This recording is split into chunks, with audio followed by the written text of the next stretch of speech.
Lupain punya online store yang bagus, lupain punya toko yang rame, lupain ribuan order per hari kalau misalnya kalian nggak bisa ngejawab 6 pertanyaan penting ini. Karena gini, gue sering banget ketemu seller yang harusnya sih potensial ya, barangnya sih loginya bagus, tapi kenapa nggak laku-laku?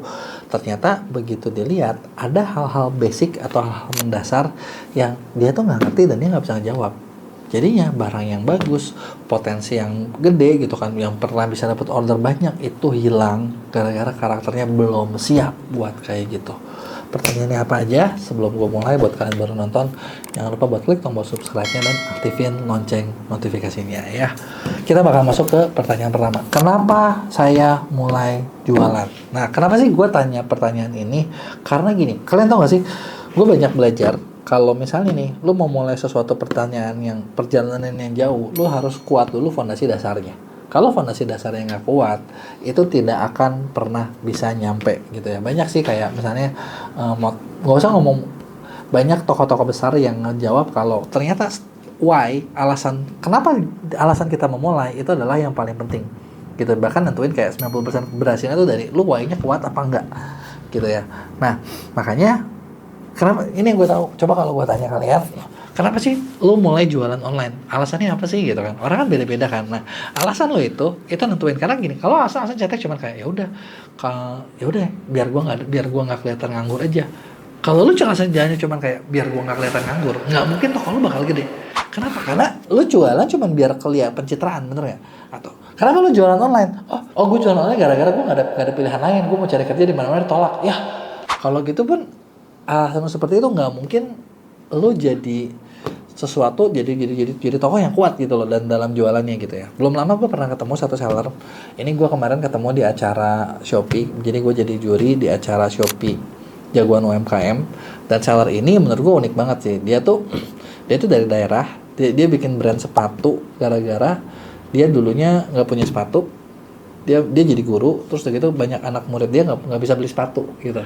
Nah, dan dia jadi alasan dia bikin sepatu adalah pengen ngebantu orang-orang di daerah supaya bisa punya sepatu yang layak gitu loh, gitu kan. Nah, itu kan sesuatu alasan yang maksud gue tuh bukan, itu alasan yang lebih kuat gitu. Jadi ibaratnya menurut gue ya, kalaupun ada masalah apapun dan ketika dia inget kayak, aduh gue lagi ada masalah nih, toko gue lagi problem, order gue lagi sepi, terus dia ketika ngelihat di daerah dia kayak masih ada orang-orang yang nggak punya sepatu gitu kan, itu kan kayak emosi dia, terus semangatnya itu bakal nyala lagi gitu, kayak wah belum bisa nih, visi gue belum beres nih, misi gue belum beres nih, harus ada yang diselesaikan gitu. Karena itu adalah why-nya. Kenapa lu mulai jualan online? Jadi ini adalah salah satu yang penting banget. Coba deh lu cek, alasan lu apa, coba kasih tau gue dong di komen. Apakah mungkin ada yang cuma pengen kaya, ada yang mungkin cuma kayak aduh gue pengen, nama gini ya, alasannya simpel tapi kuat juga menurut gue ya. Gue pengen kasih penghidupan yang lebih baik buat keluarga gue misalnya. Itu kan sebenarnya jujur ya, itu jujur. Dan terus ketika misalnya lu ada masalah dan lu ngeliat kayak aduh kok keluarga gue masih kere ya, masih susah ya, itu kan semangat lu bakal kebakar lagi buat apapun masalahnya bakal jalan lagi gitu loh. Beda sama kalau orang yang ya udah deh daripada nggak ada kerjaan, ya udah deh daripada gabut, kayaknya sih barangnya lagi laku. Ketika ada masalah, barang ini udah nggak laku lagi, masih mau jualan gak lu? Lu udah nggak mau jualan lagi kan? Gara-gara alasan why lu ini itu nggak bener-bener nggak bikin lu sendiri terus termotivasi gitu loh. Nah, terus pertanyaan yang kedua yang lu perlu jawab adalah siapa target market lu dan apa masalah atau kebutuhan yang lagi mereka alami. Nah, kenapa gue tanyain ini juga? Gue sering banget ketemu seller dan gue tanya kayak, aduh barang gue ini gini, gue tanya emang target market lu siapa? Ya semua orang lah, semua orang yang bisa beli barang gue kan bagus, baju, sweater, kemeja, jaket, semua orang juga pakai gitu kan. Terus emang kenapa? Masalahnya mereka apa? Kenapa harus mereka pakai jaket lo? Ya pokoknya jaket gue bagus. Lo kebayang gak sih kalau misalnya ketika lo jualan, lo aja yang jualnya nggak tahu ini buat siapa, kenapa mereka mau beli, alasannya apa, lo nggak bisa menemukan angle promosi yang tepat. Dan ketika orang ketemu lo belum tentu bisa jual barang yang lo jual.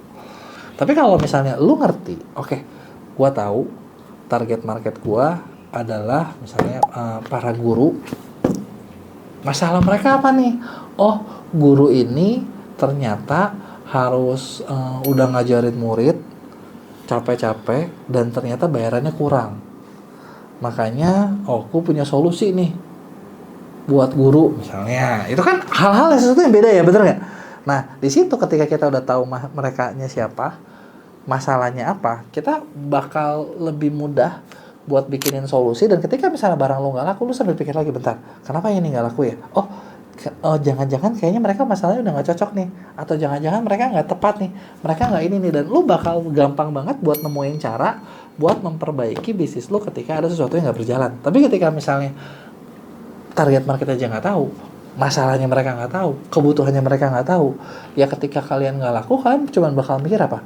Wah, ekonomi lagi susah, kayaknya orang lagi pada nggak keluar duit deh, kayaknya orang lagi pada gini deh, kayaknya orang pada gitu deh. Padahal logikanya ya, kalau misalnya orang memang punya satu masalah yang besar, ya masalah ekonomi bakal di ini kok, orang bakal tetap beli kok gitu. Nah, terus pertanyaan ketiga adalah produk apa yang bisa memenuhi masalah atau kebutuhan tersebut. Misalnya tadi lu tahu-tahu mau jualan ke si A, kira-kira produk apa nih yang bisa? Selain produk lu ada nggak yang lain? Selain produk lu itu ada nggak sih kompetitornya? Terus produk lu itu jujur dibandingkan sama kompetitor, lebih bagus apa lebih jelek? Lebih bisa menyelesaikan masalah apa enggak?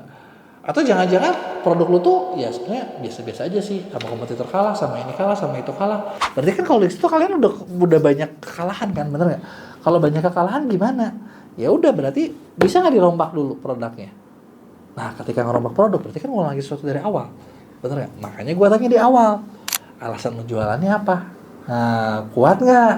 Kalau alasan lu jualannya nggak kuat, ketika lu baru ketemu kayak, aduh, gue nggak tahu marketnya, produk gue ternyata kalah, produk gue udah lebih mahal, lebih jelek lagi, misalnya. Ya kan udah susah banget ya, ini gagal, ini kalah, dan lu nggak punya alasan buat bangkit. Tuh, udah pasti terkapar dong, bener nggak? Ya, nah pertanyaan keempat yang perlu dijawab adalah di mana target audiens saya ngumpul supaya saya bisa jualan ke mereka. Nah, kenapa ini tahu? Oke, tadi kan kita udah bahas market itu siapa, masalahnya apa, produknya udah terus cocok apa belum? Oke, udah cocok. Kalau udah cocok, sekarang orang-orang ada di mana? Kenapa? Karena gini, dengan makin banyaknya pasar online sekarang, itu segmentasi platform aja udah banyak banget. Ada yang A, B, C, D, ada yang banyak kayak Gen Z, ada yang ini, ada yang itu, ada yang ini, dan kan setiap orang punya tempat favorit kan. Nah, kalau kalian nggak tahu di mana orang-orang itu kumpul, terus gimana caranya lu jualin? Bener nggak? Iya kan? Mau gimana jualannya? Oke, misalnya lu pikir kayak, oh target gua mama, ya udah, kalau mama gua fokus aja di TikTok. Ya, jangan-jangan mama tuh dikit loh di TikTok, mama biasanya di Facebook loh. Kenapa lu nggak nyerang ke posisinya gitu loh? Kebayang nggak? Ketika lu nggak bisa menyerang tempat-tempat mereka ada, lu bakal lebih susah buat jualan. Sosial medianya apa, e-commerce-nya apa, bahkan kalau tahu lebih bagus lagi adalah kira-kira nih selain mereka ngumpul di mana, mereka percayanya sama siapa sih? Nah, kalau lo tahu siapa yang mereka percaya, di situ lo bisa kerjasama dengan pihak tersebut, lo bisa endorse dan lo dapetin kepercayaan langsung, instan, gitu kan? Jauh lebih gampang lagi kan? Nah, yang kelima adalah gimana caranya agar mereka bisa tahu produk yang saya jual. Oke, lo udah tahu orangnya ada di Facebook, lo udah tahu orangnya ada di mana, terus lo gimana caranya biar tahu? Apa kalau harus bikin konten banyak? Apa kalau harus endorse? Apa kalau lo harus ngapain nih? Coba udah kepikiran belum? Atau jangan-jangan oke, gue tahu di sini, gue tahu di situ, terus gimana caranya? Ya gue nggak tahu. Atau ya udah, gue ini deh, gue kontakin satu-satu deh, gue inboxin satu-satu deh. Wah, capek dong kalau gitu, bener nggak? Itu kan susah kan, bener nggak? Nah, dan yang terakhir adalah apa yang bisa saya lakukan supaya mereka tertarik buat beli produk yang saya jual. Kebayang nggak? Jadi oke, lu udah tahu, udah kepikiran gimana caranya, sekarang lu harus ngapain? Misalnya, contoh ya, lu mau jual, gue mau jual pasar buat target marketnya adalah guru, misalnya, ya. Nah, guru ini produk apa nih yang mau gue jual? Misalnya di guru ini, misalnya katakanlah guru ini butuh dikasih motivasi, kita bikin kaos buat membangkitkan semangat guru gitu ya se-Indonesia gitu loh ya. Ya, oke. Gue udah mau beli buku guru ngumpulnya di mana nih? Oh, beda-beda nih. Ada di Facebook, ada di LinkedIn, ada di TikTok, ada di mana sosmednya. Mereka pakai e-commerce siapa? Oh, beda-beda nih, random nih. Nah, kan kalau random nggak mungkin gue kerjain semuanya. Bisa sih lu kerjain semua, tapi modalnya bakal jadi lebih gede. Tenaganya bakal lebih ini. Nah, gue bakal pikir dari beberapa market yang ada itu, oke, gue bakal pikir 1-2 macam yang mungkin menurut gue lebih gampang buat dikerjain. Yang jumlahnya ya, misalnya katakanlah guru itu kan ada yang tua, ada yang muda. Mau fokus mana nih? Oh, Yang mudah dulu deh, di TikTok kan ada tuh, berarti kan gue fokusnya di TikTok. Nah di TikTok berarti gini, gue harus gue cari tahu nih di TikTok kira-kira guru-guru ini punya nggak sih panutan atau kreator yang mereka percaya. Oh ada si A, si B, si C yang cukup terkenal. Ya udah, gue garap tiga-tiganya aja kerja sama. Bisa nggak nih gue endorse? Kebayang nggak gue endorse? Gue minta dia endorse plus affiliate, gue cari beberapa orang afiliator, terus udah gitu gue juga bikin beberapa konten organik. Nah konten-konten inilah yang gue langsung blast. Ini yang gue langsung blast, gue langsung bikin. Nah kita launching barengan, gitu kan. Dan setelah itu gue iklanin. Nah ketika seperti ini, target gue di awal adalah gue dapat orang-orang yang tahu dulu. Misalnya katakanlah dalam 1 bulan pertama, realistis nggak sih kalau kita ngomong kita belum ada sales nggak apa-apa, tapi kita misalnya mungkin dapat 300.000 orang yang tahu barangnya.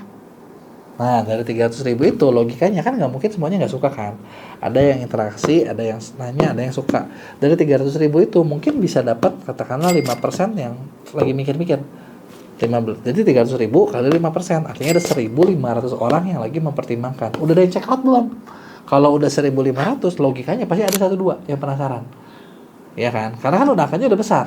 Tapi kalau misalnya lu yang ya udah yang taunya berapa? Ya yang taunya baru 1.000. Ya kalau 1.000 mah berarti lu bikin 5 video, satu videonya 200-an dong. Bener nggak? Ya gimana bisa ada yang mikir, bener nggak? Gimana bisa ada yang beli, bener nggak? Nah makanya kayak tadi nih, targetnya misalnya katakan 300.000, nanti ada yang lagi mikirnya berapa, nanti ada yang tertarik belinya berapa. Nah ini ketika kita lakuin ini, nah ini biasanya lebih bakal banyak orang-orang yang masuk. Bener nggak? Bakal ada orang-orang yang masuk kan. Nanti bulan depan target audience awareness-nya bertambah sedikit, consideration-nya kita harus tingkatin lebih banyak, konversinya harus udah lebih banyak karena kan orang udah lebih tahu nih gitu. Karena dengan kayak gitu lu bisa dapat penjualan gitu ya, penjualannya bisa dapat banyak dan lu bisa semuanya perhitungkan gitu. Nah jadi itu dia tadi nih beberapa pertanyaan yang lu perlu jawab biar lu kebuka gitu loh, biar lu kebuka dan lu biar tahu nih, oh oke, kalau ada salahnya di mana sih, kalau ada benernya di mana sih, kurangnya di mana, salahnya apa yang harus diperbaikin. Nah misalnya nih kalian udah bisa jawab pertanyaan tadi dan lu mungkin masih ada strategi atau langkah-langkah yang lu nggak tahu gimana cara buat terapinya, tenang aja, gue di Skill School kita punya program yang namanya pendampingan ordal. Di program pendampingan ini gitu ya, kita udah nyiapin tim konsultan buat bantuin kalian buat nyampe berbagai step yang tadi gue jelasin gitu kan, buat naiknya kayak gimana, buat lakunya kayak gimana, action plan-nya seperti apa. Jadi dengan cara kayak tadi gue cuma kasih gambaran luasnya doang gitu kan.